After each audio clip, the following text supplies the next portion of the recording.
자, 그렇다면 이제 우리 한국 증시가 뭔가 더 계속해서 상승하기 위해서는 이제 큰 손이 들어와야 된다. 이제 결국 외국인이죠. 예. 외국인. 근데 계속해서 환율 때문에 올 수 있을까? 했는데 최근에 보면은 코스피도 4,100이었고 뭐 환율도 계속 올라가는 상황에서도 샀단 말이죠. 그래서 예. 고점에서 외인이 이렇게 많이 사? 요게 또 긍정적인 신호로 보시는 분들도 있었는데 예. 앞으로 이 환율에 따라서 외국인 투자자들의 방향성 어떻게 될까요?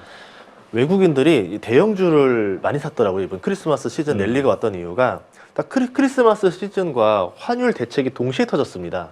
그러면서 환율이 급락하는 요소가 됐어요. 그 외국인들 입장에서는 우리는 원화 기준으로 주가를 보지만 외국인 기준에서 달러를 봅니다.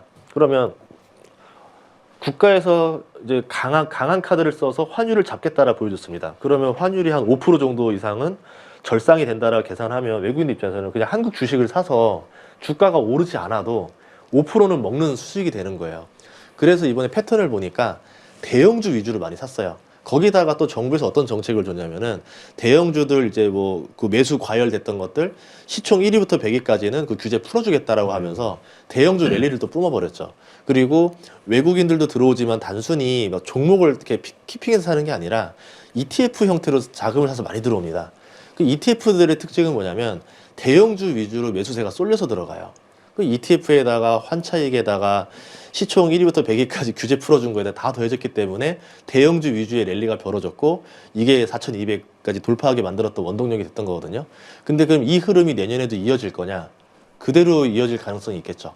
그래서 만약에 코스피 투자자라면은 대형주 위주로 투자하는 연습을 좀 해야 되지 않을까 생각합니다. 네. 자, 그렇다면 그 사실 뭐 우리 2025년도에 가장 큰 주도주는 뭐 조방원도 그랬고 예. 그 다음에 이제 반도체 하반기로 오면서 엄청난 그 슈팅이 나왔는데 2026년도에는 이러한 여러 가지 정책들을 바탕으로 봤을 때 어디가 주도주가 될 것이냐 예. 이거에 대한 고민이 있죠. 예. 어떻게 보십니까? 저는 가치주 시대가 한번 열릴 것 같아요. 가치주가 쉰 지 꽤 오래됐거든요. 지금 한 20년 됐습니다. 그래서 이제 사이클이 돌아왔다라 보는 게 가치주가 언제 가장 많이 상승하냐면은 기술주 다음에 많이 올라요. 네. 심리상 기술주는 매출보다는 이제 꿈이 더 컸던 기업들이고 재무제표가 이렇게 펀더멘털이 좋지는 않았었죠. 근데 기술주가 꺾이고 난 다음에는 사람들이 기술에 대한 보다는 펀더멘털만 믿는 사람들 또는 저평가라던가 안전마진, 배당을 믿는 사람들이 더 많아지게 됩니다. 그러면서 이제 자산주 랠리나 저PBR주 랠리, 배당주 랠리들이 벌어지는데 좀 신기하게도 국가가 저PBR주 정책이라던가 배당 분리 과세라던가 뭐 이런 것들을 지금 준비를 계속 하고 있어요. 그러면 딱 만약에 지금은 기술주가 워낙 좋으니까 기술주가 가지만 기술주가 꺾인다고 이제 가정했을 때는 앞으로 가치주, 자산주, 저PBR주, 배당 성장주 이런 기업들을 잘 볼 필요가 있을 것 같아요. 예. 자, 그렇다면 그 환율 이 환율이 이제 우리 지금 말씀하신 대로 정부 의도대로 가라앉을 수도 있고 반대로 또 계속 튈 수도 있겠죠. 예. 이거에 따라서 투자의 아이디어도 좀 바뀌어야 될까요? 그쵸. 예. 아무래도 예전에 워렌 버핏이 했던 말이 있었잖아요. 미국의 반대로 하지 마라. 그것처럼 정부 정책을 거꾸로 가는 것만큼 힘든 투자를 스스로 할 필요는 없다라 봐요. 정부가 지정해주는 쪽으로 자금이 유입이 됩니다. 예를 들어 AI를 키우겠다고 AI 자금 150조를 투하했어요. 그러면 당연히 그걸 기업들의 매출로 반영이 될 거 아니에요. AI 관련주를 사면 되는 거고. 예를 들어서 이번에 우리나라 미국이랑 협상할 때 조선주 투자를 통해서 미국에 이제 군함을 만들겠다 했으니까 그 수익들이 다시 또 우리나라 조선주들이 다 수익으로 들어올 거고 그러면서 올랐던 거거든요.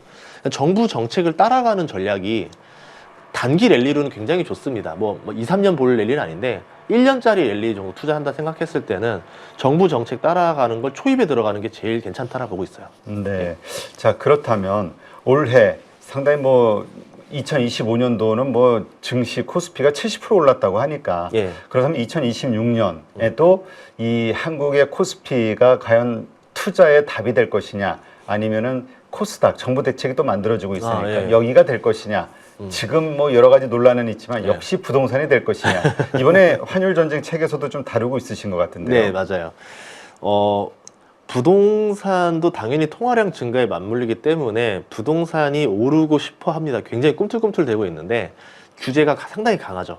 특히 가장 부동산에서 오르지 못하게 한 강한 규제가 뭐냐면 1가구 1주택 규제가 제일 강했던 것 같아요. 다주택자는 안 되고 한 주택만 돼, 똘똘한 한 채만 돼, 이러다 보니까 광역시에 있는 부자들도 다 돈 싸들고 와가지고 한강변에 아파트를 삽니다. 네. 그래서 한강변 위주로 고가 라인 위주로 지금 가격이 많이 올랐는데, 만약에 국가 입장에서는 부동산 가격이 오르게 되면은 이게 또 나중에 지지율에 금가는 데 영향을 줍니다. 왜냐하면 내년 6월에 지방선거가 있어요. 그러면 정부가 처음에 공약했던 게 뭐냐면 부동산은 잡겠다, 뭐 공급으로 잡든 어떻게 해서든 잡겠다라고 했었던 거고, 근데 통화량은 늘어나니까 규제를 계속 써가지고 못 사게 만들어서 부동산을 잡으려고 하겠죠. 그런 다음에 그러면 이 유동성을 어디론가 뿜어줄 수 있는 곳은 필요하다 보니까 이제 그게 주식시장이었던 거죠. 그럼 코스피 시장은 친화적으로 부동산 투자하지 말고 코스피 투자해서 돈 벌라고 이렇게 지금 계속 물기를 바꿔주고 있습니다. 그럼 코스피가 만약에 5천까지 가는 거는 모르겠어요, 6월까지. 그런데 4천이 깨지면은 안 된다라고 생각을 할 것 같아요, 정부 입장에서는. 그래서 4천이 깨질만 하면은 정책 하나 더 내주고, 또 깨질만 하면 더 내주고 하면서 4천에서 5천 갈 수 있도록 계속 정책 친화적인 걸 나오기 때문에 그 흐름을 잘 타가면은 좀 돈을 벌 수 있는 길이 있지 않을까 싶습니다. 네. 그렇다면 어떻게 봐야 될까요? 그 뭐 코스피 선거 때 대통령도 5천을 이야기해서 이제 그게 기준이 되긴 했는데 그 다음에 보니까 뭐 국내 리포트에서도 그렇고 해외 증권사들 뭐 미국도 그렇고 JP 모건도 그랬고 저 어디죠? 노무라에서도 그랬죠. 6천까지. 네, 코스피 6천까지 얘기가 나오고 하는데 뭐 이 근거는 있죠, 다. 있죠. 뭐 PBR로 보시는 분도 여러분이 있는데 제가 보는 건 뭐냐면 AI 버블이 내년에 안 꺼진다는 전제 하에서는 우선은 4,200은 받고 시작하는 거예요. 지금 지수에서 800만 오르면 됩니다. 네. 그러면 여기서 저 PBR 정책이 진짜 무서운 것 같아요. PBR이 뭐 0.2배, 0.3배인 기업들은 성장성이 별로 없기 때문에 그렇게 있었는데, 그 기업들이 PBR 한 배까지 만들려고 이제 정책이 나가면 주가가 5배씩 오르는 거거든요. 우리가 이제 관심 없었던 섹터에서. 그러면 그 섹터들이 주가가 5배씩 올라 버리면 코스피 지수가 뭐 300, 400씩은 충분히 올라가겠죠. 거기다가 자사주를 매입해서 소각시키게 합니다. 자사주 매입 소각을 시키면은 뭐 유통 물량 정도만 주니까 그 정도만 오를 거라 생각하는 게 수학적인 개념인데, 메리츠 금융지주가 10배 올랐던 사태도 있었듯이 자사주 매입 소각을 하게 되면은 유통이 계속 감소하면서 희소성이 올라가가지고 주가가 굉장히 빠르게 상승합니다.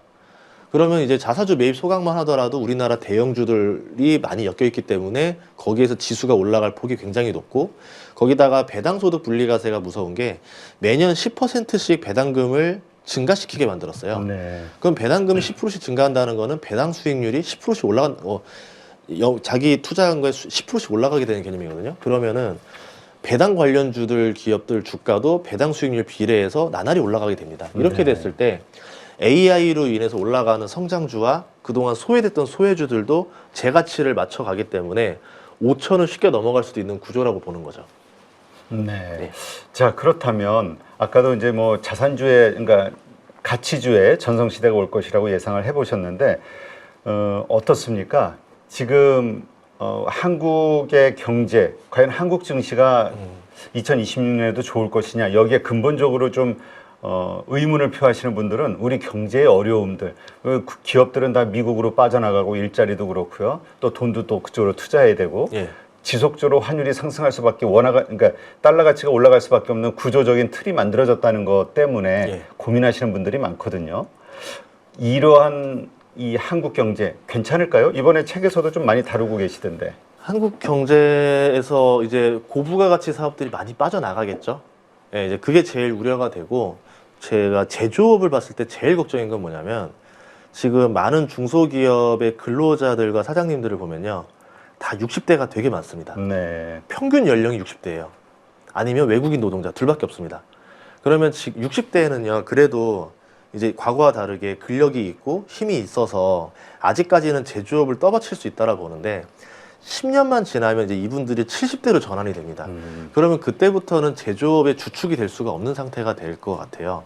그래서 이제 뭐 로봇이라던가 뭐 이런 걸로 전환이 되는 상태로 넘어가게 돼서 스마트 팩토리로 넘어가게 되면은 대한민국 제조업이 수명이 길어지게 되는 거고, 만약에 그게 빨리 도래하지 못하면은 제조업이 많이 무너질 것 같아요. 이미 벌써 가격에서부터 중국과 가격 싸움에서 많이 밀리고 있는 상태에서 그나마 그냥 예전에 하던 거로 버티고 있었던 거고, 나중에는 이제 그 외국인 근로자들이 찾아오겠죠. 이거 사장님, 이 가게 나한테 달라. 어차피 사장님 운영 못하지 않냐 이러면서 외국인 노동자들이 외국인 사장님을 모시고 사업을 해서 수익은 다시 외국으로 빼나가는 이런 제조업들과, 말씀드린 뭐 그 고부가가치 사업들은 다 미국으로 넘어가고 공동화 현상이 벌어질 수도 있다라 봐요. 그래서 대한민국에 남겨진 시간이 한 2027년, 8년까지가 이제 제조업 전성시대가 한번 불을 뿜을 수 있는 시기인데, 그때 AI라던가 로봇의 기술이 빨리 좀 정착이 돼서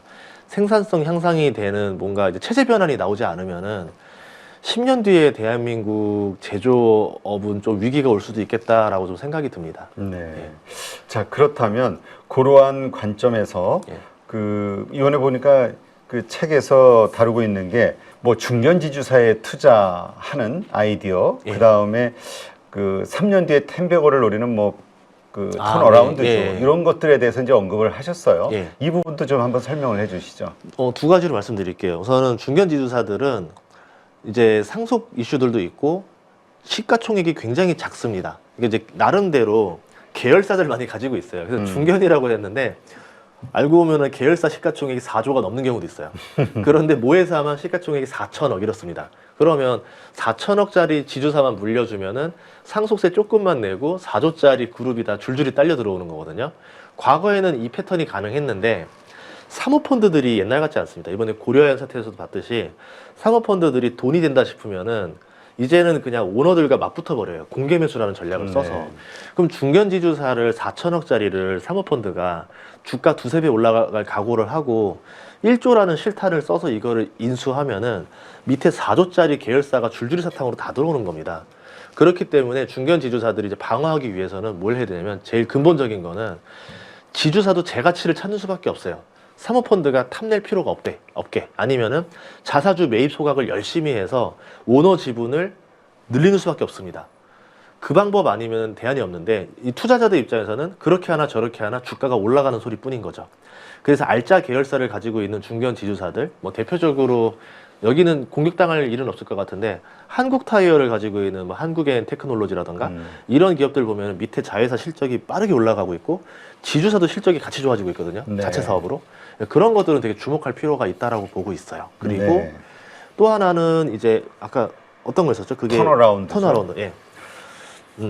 턴어라운드 개념에서는 제가 보고 있는 것들은 38광땡이라는 전략이 있습니다. 이게 38광땡. 네, 주식하시는 분들 입장에서 쉽게 설명하면 38광땡인데, 대한민국 코스피 지수는 끝자리가 2, 3이었을 해가 보통 바닥권인 경우가 많아요. 그리고 끝자리가 7, 8이었던 해가 그 증시 고점이었던 경우가 많습니다. 30년 정도 보여준 패턴이었는데, 그런 이유가 10년짜리 제조업 사이클, 주글라 사이클이라는 게 있어요. 그 사이클상 고점이 7, 8년에 형성이 돼요. 그러면 여기다가 또 이제 20년 사이클이 또 도래하는데 2007년이 굉장히 큰 사이클이었었어요. 제조업 사이클에서. 그럼 여기서 20을 더하면 27년, 28년이 나옵니다. 네. 그럼 정부가 지금 정책으로 부양을 하는 상태에서 20년 전을 돌아보면은 닷컴 버블 시절에 이제 인터넷이나 통신 IT 혁명이 벌어졌었고, 그게 5년 정도 지나서 아시아 제조 기업들이 그걸 장착하면서 생산성이 굉장히 빠르게 향상됐었거든요. 그러면 2022년에 22년, 23년 AI 혁명이 벌어졌고, 그게 한 5년 정도 지나면 27년, 28년에 제조업, 우리나라 아시아 제조업 기업들의 뭐 AI를 쓰든 뭐 로봇을 쓰든 어딘가에서 생산성 향상이 나오는 것들이 장착되는 시기랑 맞물립니다. 네. 그런 점을 봤을 때 우리가 이제 생각하지 않았던 버려졌던 제조업들 중에서 굉장히 생산성이 올라가고 영업이익률이 빠르게 증가하는 기업들이 나올 수 있을 것이다 라고 보고 있어요. 그래서 거기를 찾아내면은 텐베거가 될 수 있는 턴어라운드가 나올 수 있겠죠. 네, 그렇군요. 그럼에도 불구하고 지금 이러한 말씀하신 것들을 틈새 어떤 투자 전략으로 봐야 됩니까? 왜냐하면 워낙 반도체를 주도주로 보시는 분들이 많다 보니까 예. 어떻게 봐야 되죠? 그 투자의 관점을? 원래 이제 정부 정책만 없었다라고 하면요, 말씀하신 대로 그냥 틈새 전략에 가까웠을 것 같아요. 그냥 지수는 올라가지 못하면서 그냥 틈틈이 그냥 그런 기업들 케이스 바이 케이스로 올라가는 형태였을 건데, 이번에 배당소득 분리과세랑 저PBR 관련주라던가 자사주 매입 소각 이런 것들은 거의 대부분 기업들에 많이 해당이 되는 영역이어가지고 이게 코스피 자체를 한번 레벨업 하는데 영향을 주지 않을까라고 보고 있습니다. 네, 알겠습니다. 투자하시는 분들 한번 잘 참고하시면서 전략 세워보시면 좋을 것 같습니다. 이제까지 환율 전쟁 책의 공동 저자시죠? 전인구 소장님 함께했습니다. 오늘 좋은 인사이트 고맙습니다. 고맙습니다.